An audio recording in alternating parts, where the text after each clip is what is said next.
Lindenwood head coach Jed Stugart, the Lions, 5 wins now on the season, coming off an exciting win over Murray State, a 99-yard interception return, changed the momentum there.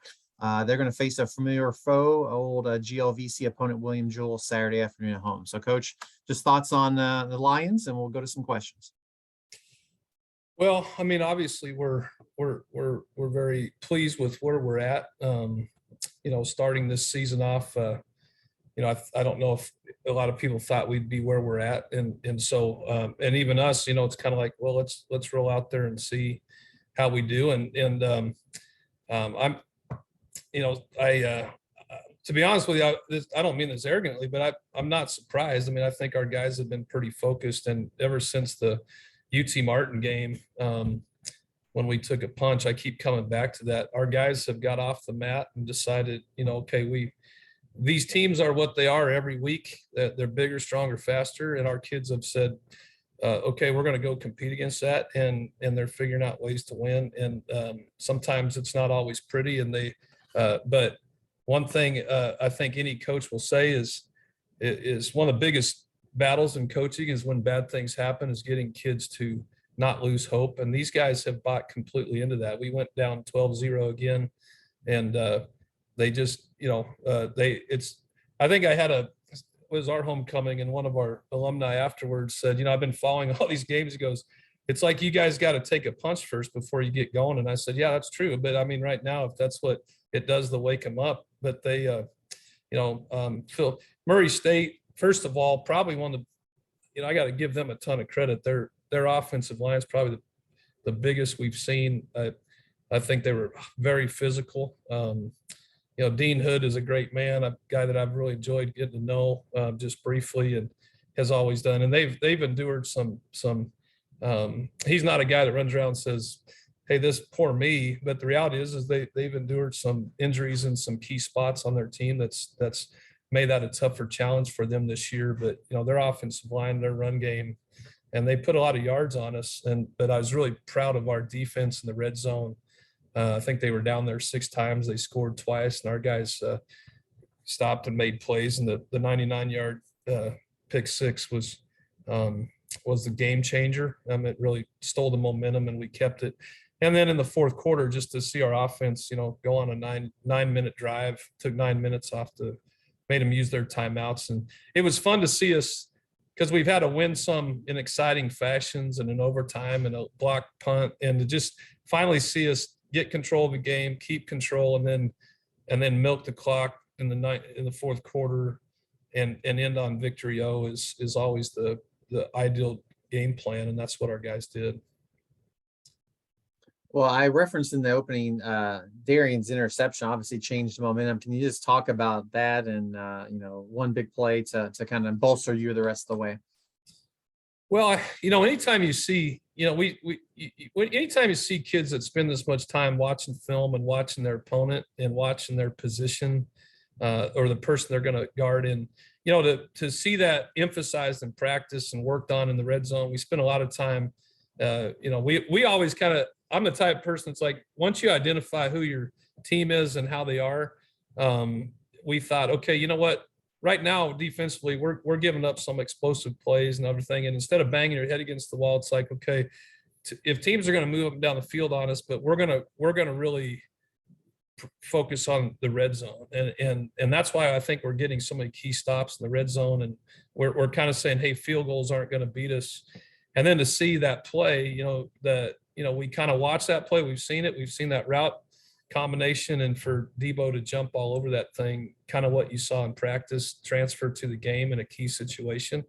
It doesn't get cooler than that. And that kid deserves that so much, just all the work that he's put in and battled through some injuries. It couldn't happen to a better kid. And then to seal the game off with another pick at the end was huge for him.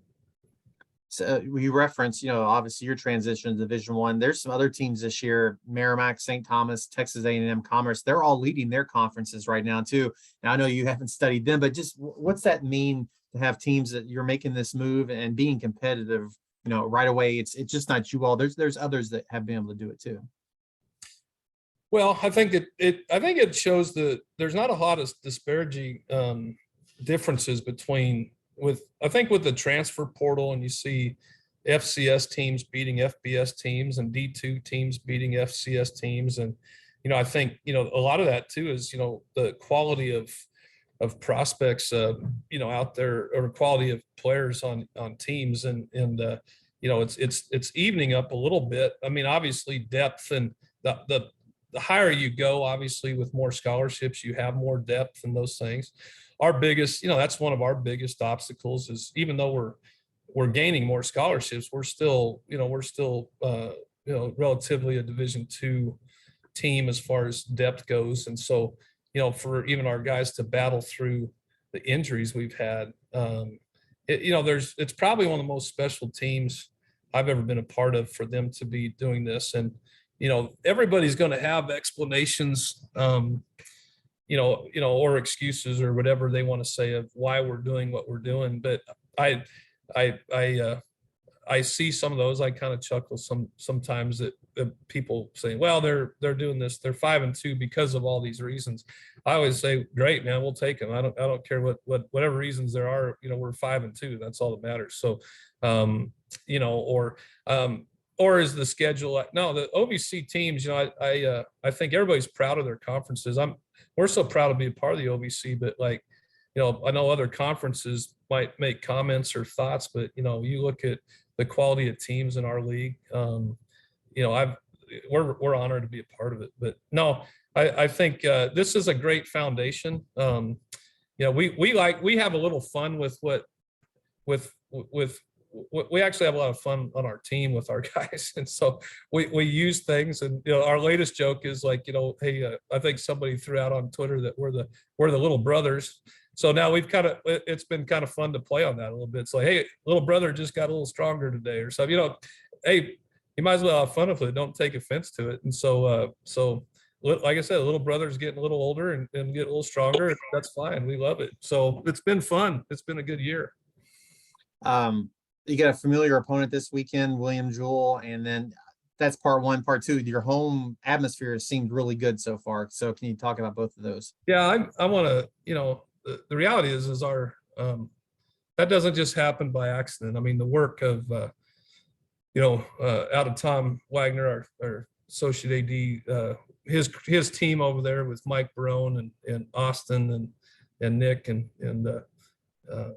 Blake, and, I'm going to forget people. That's when I start doing that. If they hear this, they'll know all those, and even people I missed. The emphasis, they put a lot of time and work into creating our game day atmosphere. Our community has really come on. The tailgating experience here has been phenomenal. I know we got a bunch of emails from SEMO fans about how well they were treated here, with their tailgating and everything. That, those are the fun things that have a great conference, great atmosphere. So there goes my motion light again. Anyway, we're always thinking green around here, taking care of the environment. So, yeah, so I can't say enough about our fans, our uproar. We kind of, that was another initiative. They created our fan section. The uproar has been growing and getting more enthusiasm, not just for football, but for other sports. It's just been a lot of fun. And then your opponent, obviously, when you were filling out your schedule this year, you have a couple of D2 teams on your schedule. So you're playing them, and your last home game in 2 weeks, also a former conference foe. So just, playing them again, and another opportunity to see them. Well, I'm so grateful for them that they stayed on our schedule. I think the biggest, obviously, you and I talked about this before. We were so excited when we found out we were coming into the Ohio Valley Conference, but the timing of it scared me, because everybody had schedules set, and though we got the OVC schedule, we had to fill up a bunch of games, and there wasn't a lot of opportunities. And it helped that William Jewell was willing to stay on our schedule from already being there, and so that helps, because we were having a hard time finding games. And so grateful that they wanted to do that. It's kind of fun, because it's it's kind of, we've played each other the last few years, and coach has done a good job of, he took over a program a couple of years ago. He's building a program, and the thing is though, it's a big mental test for our guys right now,